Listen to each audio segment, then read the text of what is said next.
Hey, Mike Swanson here. I hope you had a good Christmas, and it's time to get started back in the financial markets. And I'm going to show you some interesting research reports I looked at over the weekend and this morning in a second.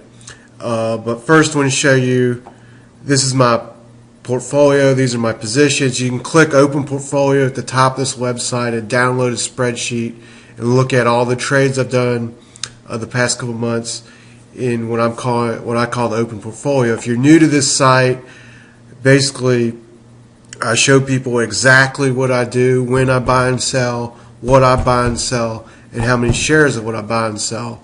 No one else on the internet does this, but I do it because I want you to see that making money in the stock market can be a real thing, and just like to share what I'm doing, and what I own right now are positions in Europe for the most part, and they're up today, as you can see, for a nice little gain. And at the moment, the stock market's flat. So anyway, let's talk about what's happening today, and then I'll show you this research report. This is GWL, an ETF that is a global ETF that includes the biggest companies on stock exchanges all over the world and excludes U.S. investments. And what I want to point out to you is that this ETF is making new highs for the year, while the S&P 500 is still well below its September highs. You know, the United States stock market at the moment is being caught up in all this fiscal cliff news, while the rest of the world is just going up. It's really not being affected by what's happening in the United States. And the upside potential, in my view, for the rest of the world for next year is much greater than the S&P 500 anyway. And it's being led by markets in Europe, such as Austria, which you see right here. You know, I own this ETF from back in here. It's created a return of 23% for me since I bought it, and at the same time the S&P 500 just going sideways. You know, and in the past couple of weeks it's pretty much been a sad story while this has continued higher. And I want that to be your story next year. I want you to be in positions that are making money no matter what goes on in the U.S. stock market, because frankly, I think we're going to see more of the same in the United States stock market next year. We're going to see moves up and moves down and sideways action and panic, and it's just going to be a pretty much frustrating experience. And that's to show you this report. A click below this video and you can access this report for yourself. But this is a Wall Street institutional report. It's a forecast for next year. I don't really care about their forecast. What I want to show you, though, is on page 14,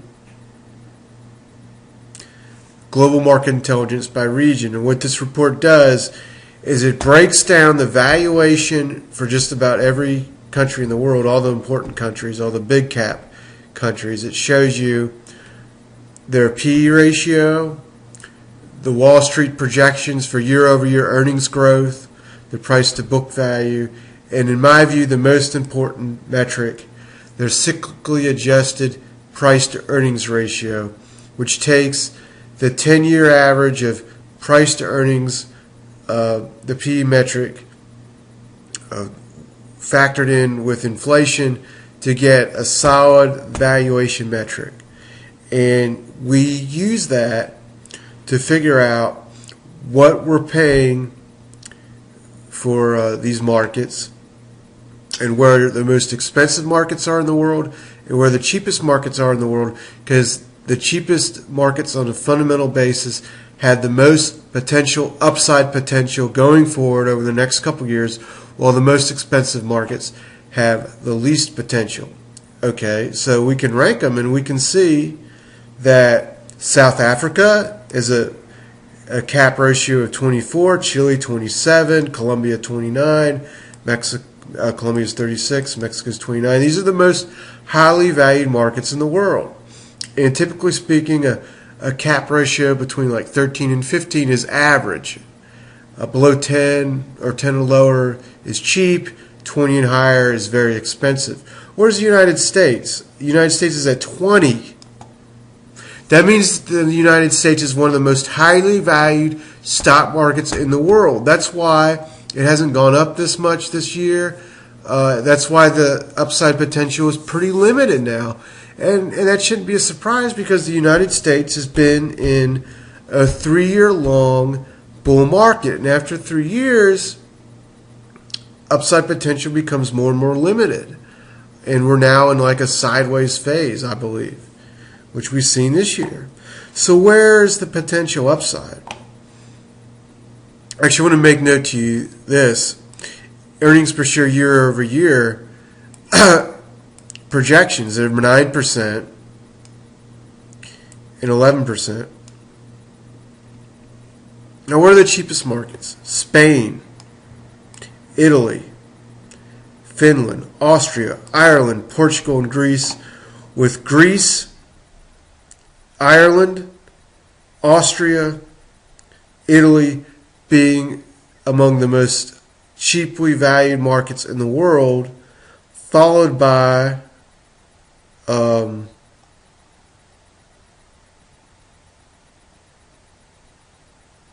Russia, which is a cyclically adjusted P of 8.7, and Hungary, which is 9.4.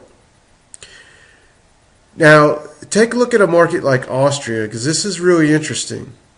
Austria has a cyclically adjusted P of 8.8, and analysts are expecting earnings growth of 11% next year and 15% in 2014. Well, that's greater earnings growth than in the United States, and it's more cheaply valued market. And surprise, surprise, Austria is blasting off. Maybe the valuations, the extremely low valuations and the high earnings growth projections has something to do with that. Well, look at Greece, the most cheaply valued stock market in the world. Earnings growth are expected to shrink by 38% next year and explode by 30% in the year following. Well, that's to show you that analysts, the worst of this economy is about to clear out next year for Greece, and then 2014 we should start to see earnings growth. That means the economic trough or the depression, recession, whatever you want to call it, in Greece is going to bottom out next year. And Greece stocks, Greek markets have been going up in expectation of a bottom for the economy next year. Ireland has got the same story. Look, Ireland, analysts are expecting 41% earnings growth next year for Ireland, 22% the year following, with an extremely low cap ratio, less than 6. So Ireland, if you want to look at what analysts are projecting for earnings growth and what the valuation is, it's the best deal in the whole world right now. And Ireland's ETFs are breaking out as we speak. It's up 1% today, but Ireland's breaking out of a base of years. A 3-year-long stage 1 base, breaking out of it right now with tremendous earnings growth potential and a cheap valuation.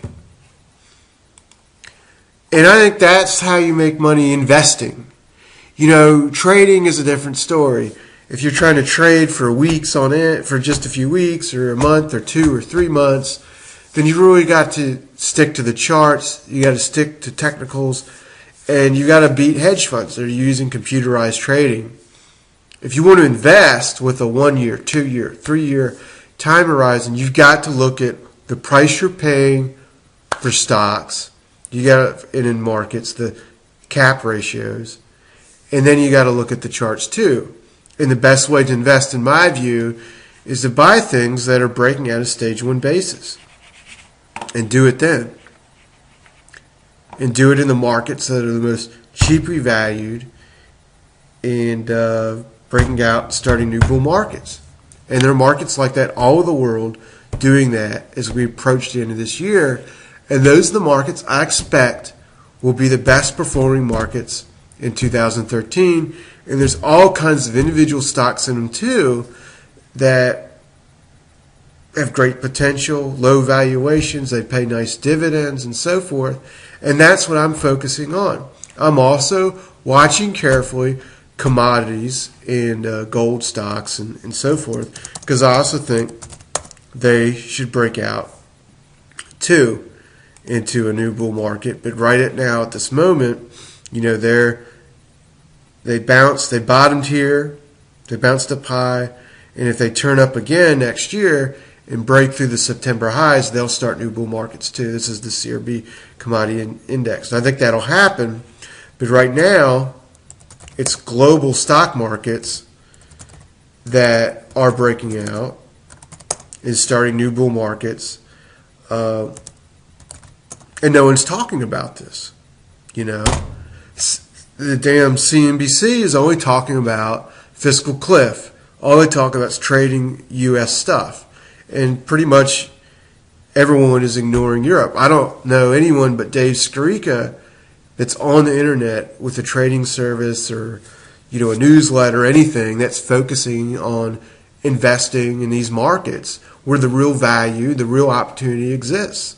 So look at this research report, skip through page 24 and think about next year and how you want to trade these markets or invest in them, which is what I'm doing, and ride these trends because it's where the money is made, next year, and think like, where do I want to be invested 12 months from now, 24 months from now?